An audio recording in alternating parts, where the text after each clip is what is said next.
Hey guys, this is my Pacific Energy wood stove. I'll just show you what I did with this thing. I built a rack for it. I'll just shine the light in there so you can see. I built a little rack for it to keep the wood off the floor, and I'm going to show you how easy it is to light this fire. So I'm just going to go ahead and load it up, and then we'll be right back. Okay, so loaded it up with kindling on the bottom, put some paper underneath, put a little bit bigger stuff on top of the kindling, and you take a strike anywhere match. You light it, and you light the paper on a couple of sides.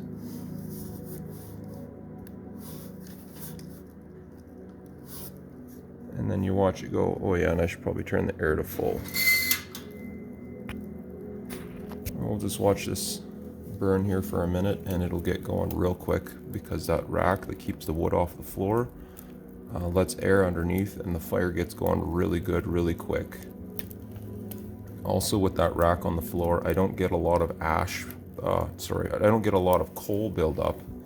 All the coals get burned up pretty good, and I just have ash to clean out when it's burnt out.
And this firewood is very, very dry.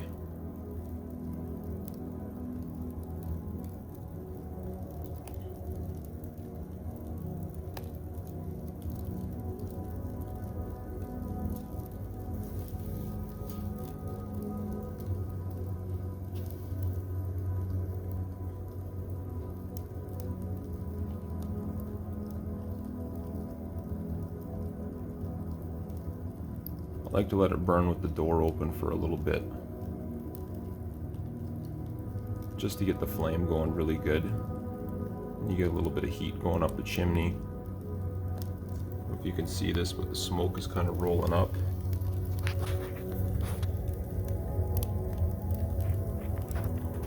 This wood stove is also what you would call a secondary air wood stove, which means it puts air in at the bottom along here, so air will run underneath the fire.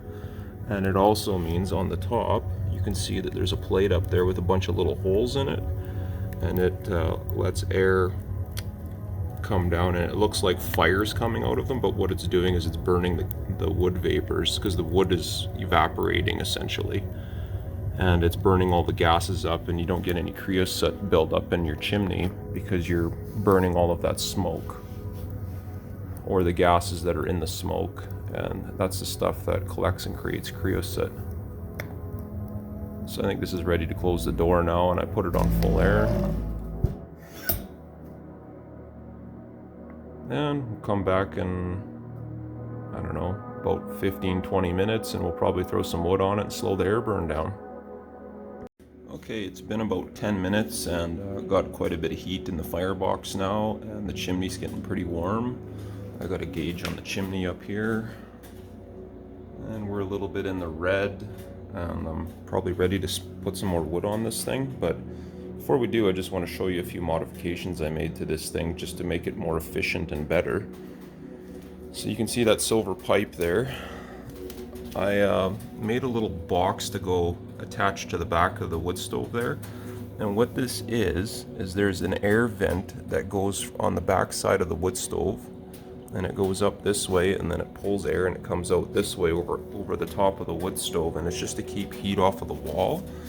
And then it uses convection to pull air through there, and it keeps the back of this heat shield. It's actually not too hot. because the airflow was happening there. And what I did with this pipe is I connected it to an air vent. So it's pulling air out of my air vent, and it comes through here. I also have it connected to a fan. There's actually a fan, where is it now? Right there. You can see the wire going into it, and then I got it connected to a temperature sensor.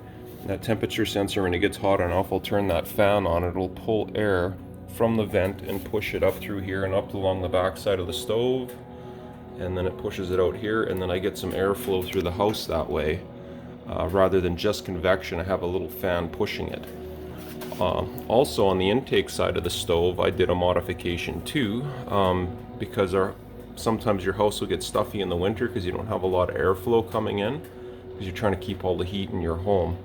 So by law, you're supposed to have an intake vent, and it's supposed to go into the bottom of the wood stove there to feed the fire.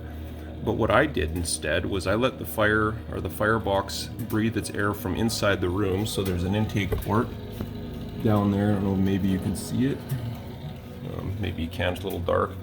So anyways, I disconnected it from the bottom of the wood stove, and I ran it up this way.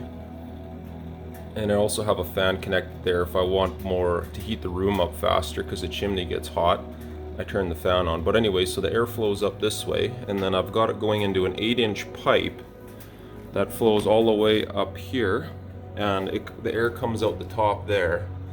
And the chimney is actually a 6-inch pipe. So I'm preheating my outside air coming into the room, and my wood stove is breathing from in the room. Therefore, I have airflow coming in from outside. It gets preheated and it's fresh air, and it comes into the room and into the house. Now I have a circulation of air coming in from outside, and I'm pulling out all the old air in the house, and the firebox is doing that for me. And then the heat I get coming off the top of my chimney, or out of my chimney here through this air vent, it comes up into the room and it heats the room up faster, because now I'm stripping heat off of the chimney. And it doesn't affect how the wood stove burns at all. I'm not pulling anywhere near enough heat off of that thing to make it ineffective at its job of exhausting the way it's supposed to. The other modification I did was down here, because I noticed when it was really cold out, these heat shields actually keep a lot of heat in the firebox. So what I did was I put this on a hinge, and I let that heat shield come out that way. And it still does its job, but now it acts kind of like a satellite dish or a reflector dish, and it lets heat reflect off of that wood stove, hits that shield, and then bounces back out into the room this way. And I think it gives me more heat. It's really hard to say. I mean, you can feel the heat radiating off the firebox better, so you're probably getting a lot better radiant heat into the room rather than wasting it, having it going up the chimney. And I'm not sure why they started putting heat shields on these things, unless you wanted to start parking your stove really close to a wall. That's the only reason I could think of. And also I have a kettle on top there with water in it to help with moisture in the room. Because when you're burning wood, your house gets very dry.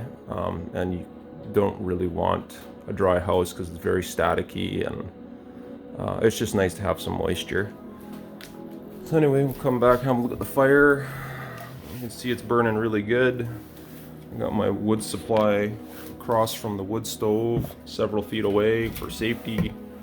It's probably overkill, but we'll grab a couple pieces here and we'll throw them on. So just pop the sucker open.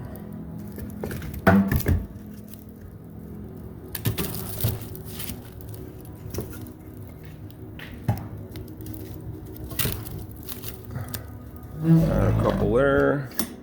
Crank this air down. I crank it down to minimum because I don't need it on max all the time. I don't even really need it on mid-air. I just need it on low all the time, because that rack keeps it off of the wood off the floor, and it actually burns really good. And I get this consistent flame that looks like this, and when it gets really hot, you can actually see the air lighting on fire as it comes out the secondary air vents. You can't see it right now, but maybe I'll come back a little bit later and I'll show you what I'm talking about. Okay, so here's the final video. I'm on low air, and if you look back in there, you can see the secondary air where it looks like the air itself is on fire coming out of those air vents. those little air circles or whatever they call them. And then if you look up here, you can see that secondary air is lighting the fumes on fire, or the evaporated wood, or the gases out of the wood, is probably what I'm trying to say. But anyways, you get an idea. It's a really efficient way of burning the wood, and you don't get any creosote, and you get more heat out of it, I think. Also, my rack that keeps the firewood off the bottom, and it allows the coals to turn into ash. Maybe I'll open the door so you can see it better.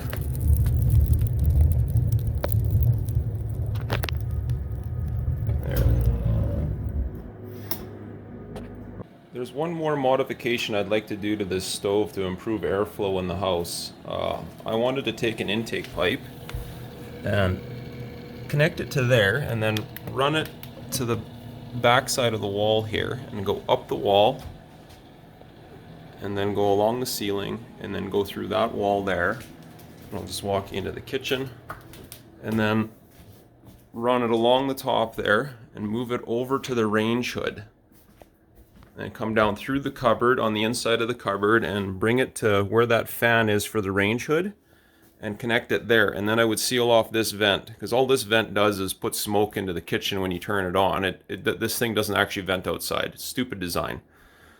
So anyways, that does a couple of things. It gets all the smoke out of the kitchen and all the steam and everything that you get coming off of the stove, and it goes into that pipe, and it would go into the firebox of the wood stove. It would also create a natural airflow where you get the heat wanting to travel from the living room into the kitchen, because the fire is breathing in the kitchen. So the airflow is going to naturally want to move this direction. Because my outside air, like I said previously in the video, my outside air comes in that pipe there and goes up along the side of my chimney, up an 8-inch pipe that surrounds a 6-inch pipe. And my preheated fresh air from outside, that's fresh air, would now have to cycle through into the kitchen and go through the range hood, creating a natural heat airflow, convection. And I think it would help improve the heat transfer into the kitchen. Rather than just radiant, you actually have now a natural airflow happening. Anyway, that was my idea. Thank you for watching the video, and please hit the like button. Thanks. Bye.